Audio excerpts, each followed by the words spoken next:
Граѓаните и компаниите да ги решаваат споровите по пат на медиација, а не директно на суд, повикуваат од Комората на медиатори. Медиацијата е побрз, поевтин и поедноставен начин да се реши спорот. Законски медиацијата е одредена да трае 60 денови, но во пракса се завршувало и за 5 дена.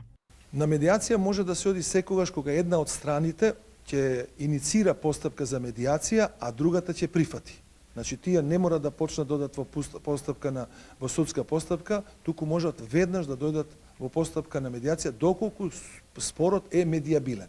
Моето и лично искуство и искуството од колегите со кои ги разменуваме во поглед на временската димензија, колку трае постапката, таа не трае повеќе од 5 дена.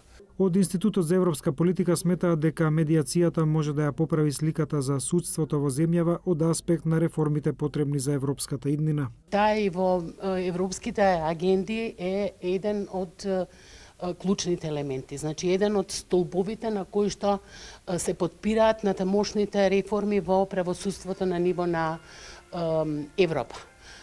Затоа медиацијата е еден од елементите кои што може значително да придонесе да се подобри воопшто сликата за реформите во судството.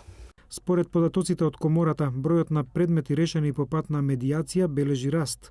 Само во 2017 и 2018 година над 2000 предмети биле решени без судови и адвокати.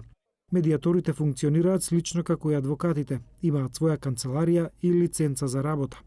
Медиатор може да биде секој граѓанин на Македонија кој има високо образование, кој ќе заврши обука и кој ќе го положи испитот за да добие лиценца од државата.